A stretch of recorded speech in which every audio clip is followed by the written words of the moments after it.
$1995 में चार्ल्स मंगर ने Harvard university में एक टॉक दिया था जिसका टाइटल था psychology of human misjudgement.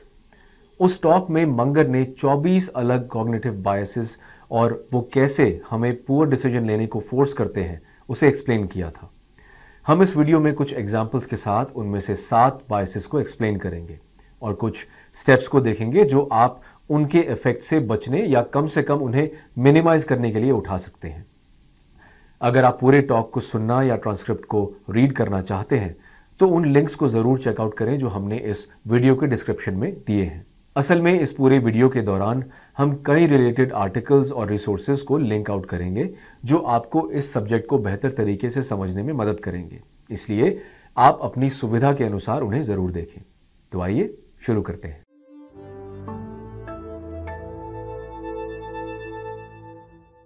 Inception movie में एक सीन है जहां प्रोटैगनिस्ट डॉम कॉब कहता है कि एक बार किसी आइडिया ने दिमाग पर कब्जा कर लिया तो उसे खत्म करना लगभग नामुमकिन है। अब मंगर ने भी अपनी टॉक में ऐसी ही एक बात कही थी कि एक बार जब ह्यूमन ब्रेन में कोई ओपिनियन फीड हो जाती है तो उसमें खुद को अन्य सभी ओपिनियंस को बंद कर देने की टेंडेंसी आ जाती है। और बहुत कुछ मूवी की ही तरह किसी ओपिनियन को फीड करने के 2 हिस्से होते हैं। पहला पार्ट वो जगह है जहां कोई ओपिनियन पेश की जाती है जो एक इजी पार्ट है, और फिर इससे टफ सेकंड पार्ट है जो किसी पर्सन को यह विश्वास दिलाना है कि ये ओपिनियन उनका अपना है।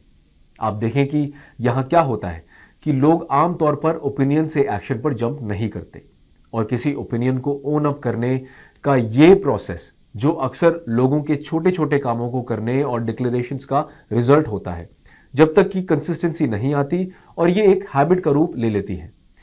ये ऐसी चीज है जिसे राजनेता और मार्केटर बहुत अच्छी तरह से समझते हैं।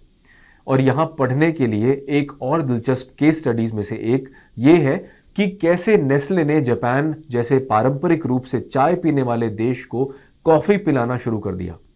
अब एक बार कंसिस्टेंसी बन जाने के बाद ये अक्सर कमिटमेंट की ओर ले जाता है, जो और कुछ नहीं बल्कि लोगों में अपने कंक्लूजन्स पर टिके रहने की टेंडेंसी है, भले ही वो गलत कंक्लूजन्स क्यों ना हो। ये एक नुकसानदायक बायस है जिसे हम अक्सर कई इन्वेस्टर्स और खासकर अधिक फेमस लोगों के साथ देखते हैं जो अपने स्टॉक के बारे में पब्लिकली बोलते हैं। स्टॉक को रिवील करने के साथ प्रॉब्लम यह है, जैसे ही आपने ये कह दिया तो आपका ब्रेन लगातार आपको इसे डिफेंड करने को मजबूर करेगा। एग्जाम्पल के लिए बिल एक्मन को लेते हैं। उन्होंने CNN पर जाकर यह कहा था कि हर्बल लाइफ ऐसी कंपनी जिसके शेयरों को उसने 2012 से कम कर दिया था के खिलाफ लड़ने के लिए वो अपने पर्सनल फंड का यूज करेगा।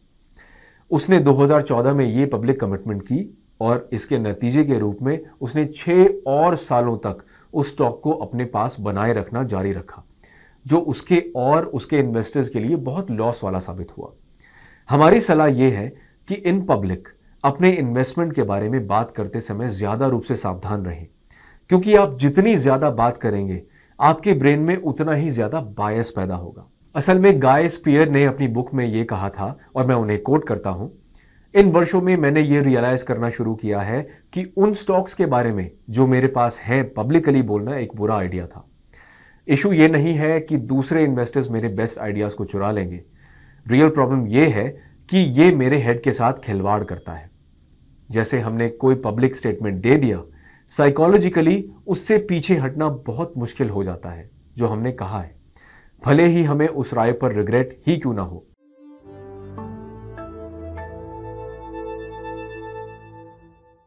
इसमें कोई आश्चर्य नहीं होना चाहिए कि सेल्फ इंटरेस्ट और रिवॉर्ड्स बिहेवियर को ड्राइव करते हैं, और उस कॉन्टेक्स्ट में इंसेंटिव की समझ लोगों को समझने की है।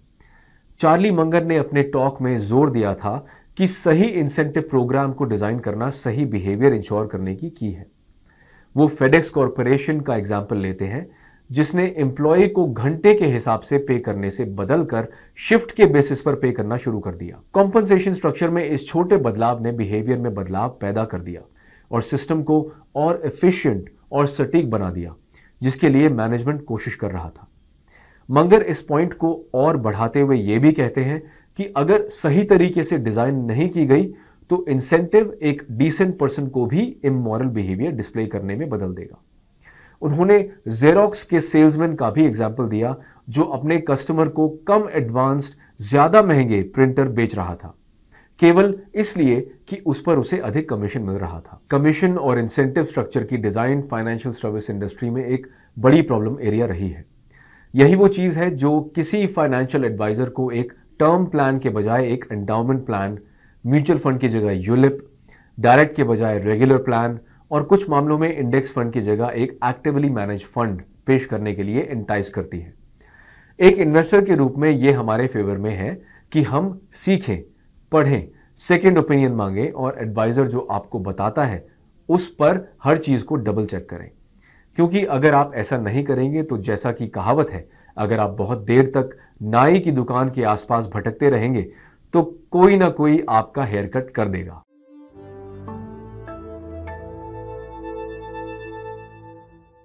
कॉन्ट्रास्ट बायस को समझने के लिए आइए एक स्मॉल एक्सपेरिमेंट करें। आपको 2 वॉलंटियर की और पानी की 3 बाल्टी, एक कोल्ड, एक हॉट और एक रूम टेम्परेचर वाले की जरूरत होगी।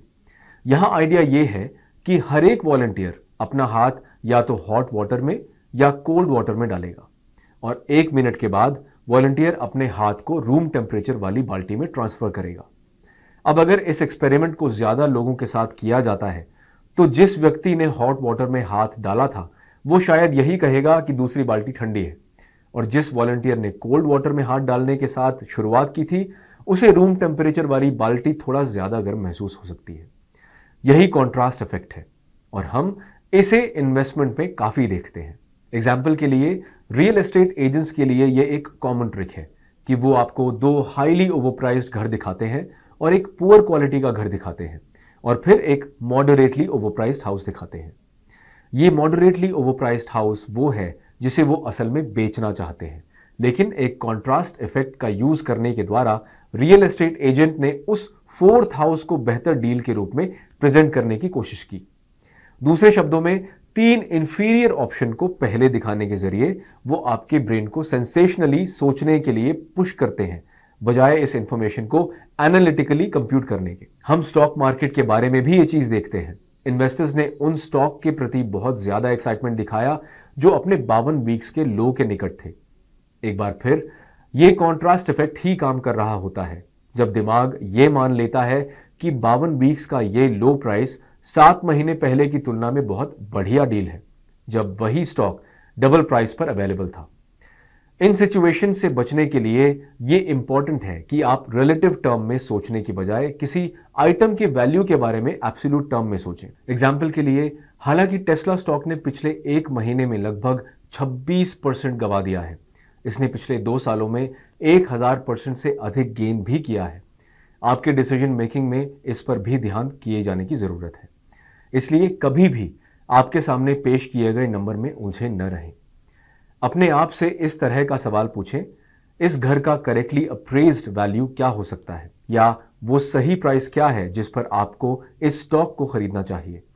ये न केवल कॉन्ट्रास्ट बायस को आइसोलेट करता है बल्कि आपको ट्रेड का एक अधिक प्रॉपर असेसमेंट करने में भी मदद करता है।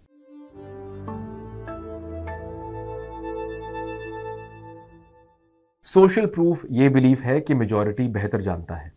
ये एक मेंटल शॉर्टकट है जो कहता है कि बेस्ट तरीका या शायद आगे बढ़ने का सेफेस्ट रास्ता उन डिसीजंस पर भरोसा करना है जो दूसरे लोग ले रहे हैं या उन्होंने पिछले मौकों पर लिया है।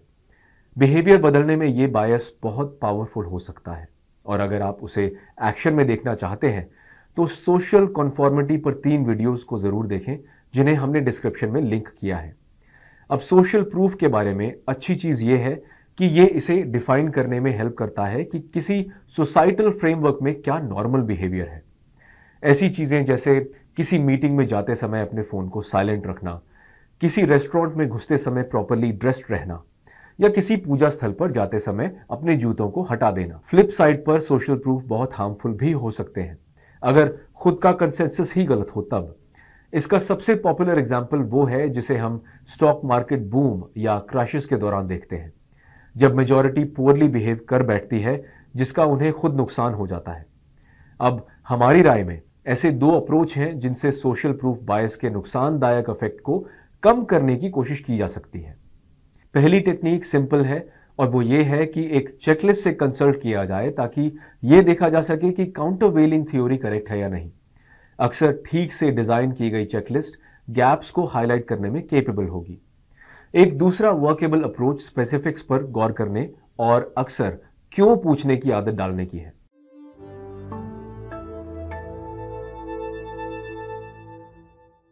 ऐसे हमेशा कुछ लोग, कुछ प्रोडक्ट या एक्शन होते हैं जो दूसरों की कंपैरिजन में ज्यादा पसंद किए जाते हैं।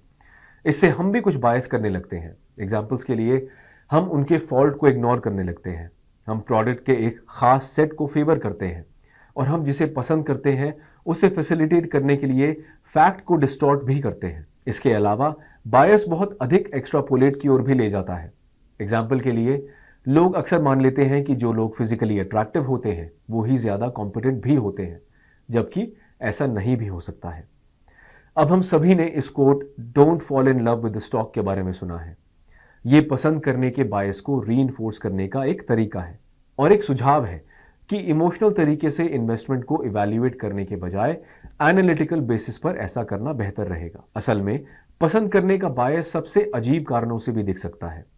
एग्जाम्पल के लिए, स्टडी से पता चलता है कि जब कंपनीज ने 1990 के दशक के पहले इंटरनेट बूम के दौरान अपने नामों में .com, .net या इंटरनेट जोड़ा, तो 10 दिनों के पीरियड नाम बदलने के अनाउंसमेंट के 5 दिन पहले और 5 दिन बाद में उनके स्टॉक के प्राइसेस में 74% का इंप्रूवमेंट देखा गया। क्यों? सिर्फ इसलिए कि इन्वेस्टर्स के पास .com और इंटरनेट जैसे वर्ड्स के लिए एक लाइकेबिलिटी थी। असल में लाइकिंग बायस की यही समझ है जो मुझे मेरे मोटिव के बारे में थोड़ा सस्पिशियस रखती है। जब मैं उन स्टॉक को एग्जामिन कर रहा होता हूं जिनके नाम में agritech, biosciences, life sciences, technologies या ग्रीन एनर्जी जैसे शब्द होते हैं।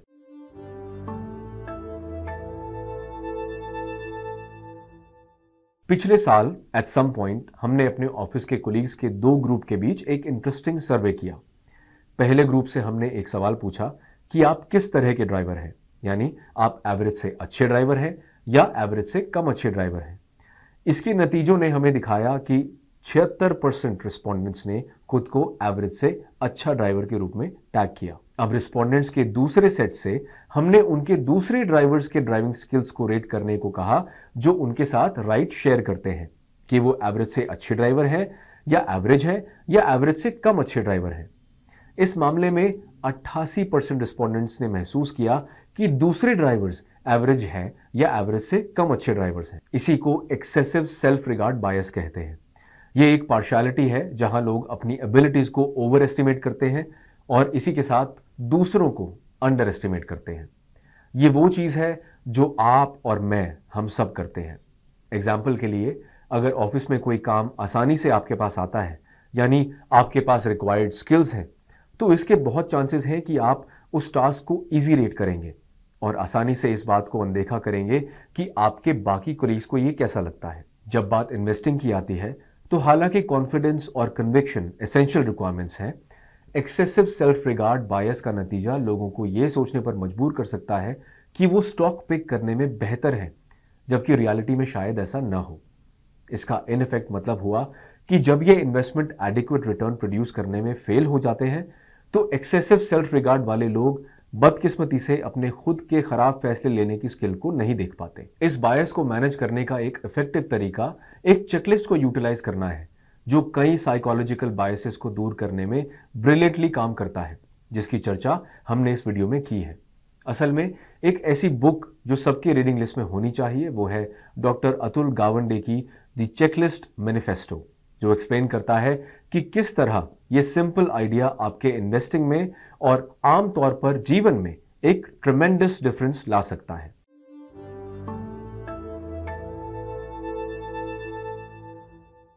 लोग आमतौर पर किसी अथॉरिटी फिगर से इंस्ट्रक्शंस को फॉलो करते हैं।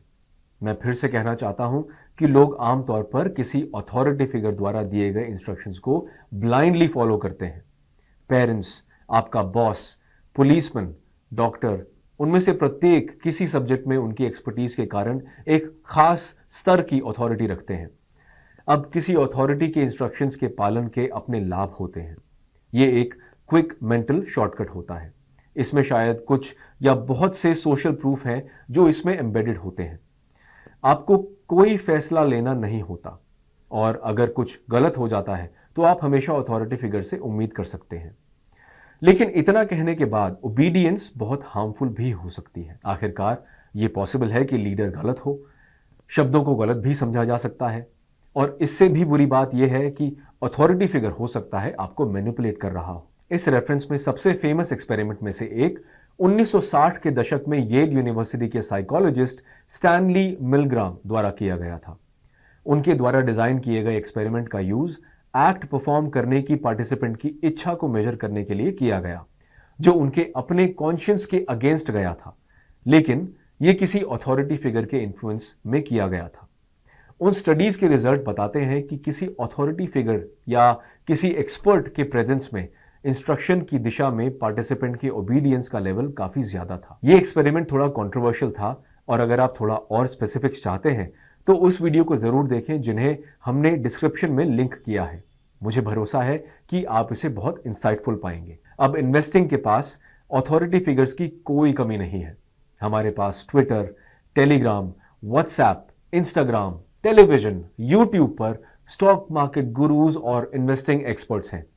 मेरा मतलब है ये हर जगह मौजूद है, और किसी रेगुलर इन्वेस्टर के लिए उनके एडवाइस को इग्नोर करना बहुत कठिन हो जाता है। ऐसे सिचुएशन में बहुत केयरफुल और सिलेक्टिव रहें कि आप किसे एक अथॉरिटी फिगर के रूप में डेजिग्नेट करते हैं, और प्रेफरेबली एक चेकलिस्ट या सेकंड ओपिनियन के साथ लीडर के फैसले को कॉम्प्लीमेंट करने का प्रयास करें।